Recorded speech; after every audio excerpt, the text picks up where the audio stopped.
le cas échéant. Allez-y. My name is Maureen Barron. Je m'appelle Maureen Barron. Je représente le Canadian Network for Innovation. Nous sommes un organisme pan-canadien d'environ 500 personnes, des enseignements K12 postsecondaires dans le développement professionnel et l'éducation permanente. Le droit d'auteur a une incidence sur tous mes membres tous les jours dans tout leur domaine. Nous enseignons, nous créons des matériaux, nous les diffusons et nous le faisons souvent dans des emplacements sur le site et même à l'extérieur. Et c'est un des trucs, des choses les plus importantes par rapport au droit d'auteur. Sur le site ou à l'extérieur, c'est très important pour nous que cette distinction ne soit pas faite. Souvent, on enseigne à l'extérieur d'une salle de cours de nos jours grâce à l'Internet. Nous avons des environnements d'enseignement personnel et virtuel. Donc, en tant qu'étudiante, je peux accéder à mon cours, à une discussion dans mon cours sur l'heure du dîner, à mon bureau, à midi, de chez moi, où que ce soit, si je peux avoir un lien avec mon BlackBerry. Donc, ma salle de cours est maintenant mondiale. Et le droit d'auteur a une incidence sur ce que les enseignants peuvent utiliser comme ressources d'enseignement pour les étudiants dans ces deux environnements. D'après moi, il ne devrait pas être deux environnements séparés. Ça devrait être un seul environnement, un environnement d'apprentissage. L'autre aspect, pour les étudiants qui sont souvent éloignés, des étudiants qui ne sont pas sur les lieux, pour ces gens, ils devraient avoir accès aux mêmes ressources éducatives que ces étudiants qui sont dans une salle de cours à l'université ou au primaire ou au secondaire. Nous avons maintenant des étudiants à qui on enseigne à la maison. Et à ma commission scolaire, nous nous occupons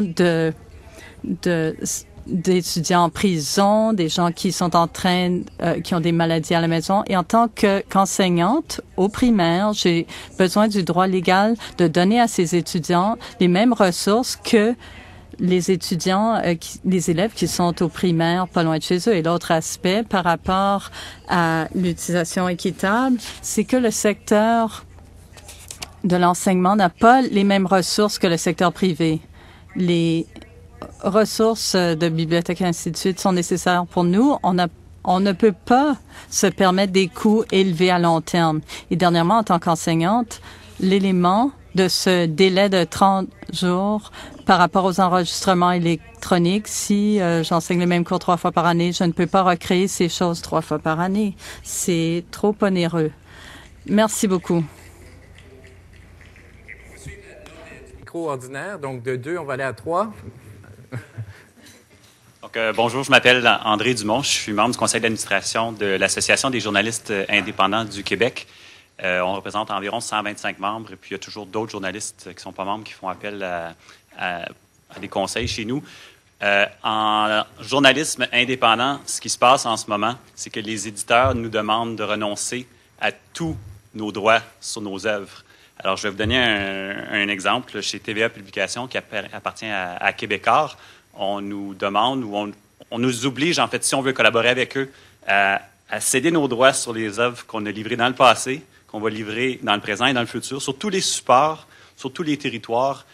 Ça pourrait être toute la galaxie, ça pourrait être toute la planète. Et il y a carrément de l'abus, parce que nous, les journalistes indépendants, on vit un peu dans la précarité. On n'a pas de rapport de force face à des grands empires médiatiques comme Québécois ou d'autres, mais c'est vraiment généralisé. Donc, on croit que la loi devrait être renforcée pour nous donner des outils de négociation.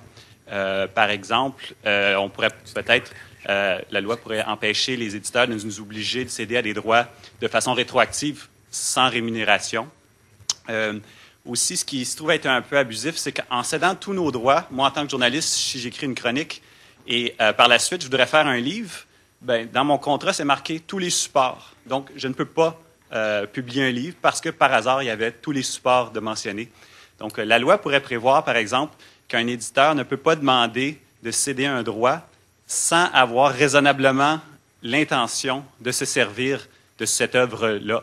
Donc, ça donnerait un peu de pouvoir aux journalistes. Ça pourrait être aussi d'autres types d'auteurs, de créateurs d'œuvres qui ne pourraient pas se retrouver un jour sans pouvoir faire de film parce que, par hasard, ils ont signé une décharge. L'autre chose qui pourrait être modifiée et qui serait très important, ce serait de faire peut-être comme en France où le droit moral est inaliénable. Ça, c'est ce qui associe mon nom à mon œuvre. Québécois et d'autres aussi nous demandent de céder notre droit moral. Ça veut dire le droit d'enlever mon nom et de prendre mon texte pour s'en servir à quelque autre usage. Ça pourrait être pour une publicité, ça pourrait être pour une évaluation de produits. On l'a vu dans le passé. Et je crois que si on veut encourager l'innovation, il faut permettre aux auteurs de gagner des revenus additionnels quand leur œuvre est utilisée plus souvent. Et pour la qualité de l'information, il faudrait aussi que ce soit crédible, c'est-à-dire que ce qui est une œuvre journalistique ne serve pas pour de la publicité et d'autres usages. Merci. Merci beaucoup. Je pense que Nicole a des commentaires en ligne maintenant. Nicole? Avec 2 commentaires. Et j'invite également les participants en ligne à me soumettre leurs commentaires. So the first one is from Toronto.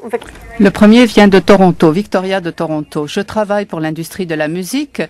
J'utilise également du contenu de propriété intellectuelle. J'espère que les consultations aboutiront dans un projet de loi qui s'assureront que les titulaires de droits se voient garantis le droit de monétiser leur contenu s'ils le choisissent. Vous allez entendre différents membres de la population qui pensent qu'il est de leur droit d'avoir accès à ce contenu sans payer pour. Le faire sans l'autorisation du propriétaire, c'est du vol pur et simple. Il faut promouvoir la créativité et voir la contribution que ça fait au PIB et au gagne-pain des Canadiens. Sans une bonne protection des droits d'auteur, nous allons perdre la propriété intellectuelle canadienne et nos investissements. Deuxième commentaire sur les étudiants de 2e cycle. Ils sont dans une position unique dans cette loi, dans cette réforme du droit d'auteur. Nous sommes utilisateurs et créateurs de ce droit d'auteur. Alors, un élément qui est important porte sur la définition législative que l'on donne à l'utilisation équitable. Nous passons maintenant au micro 4, si vous le voulez bien.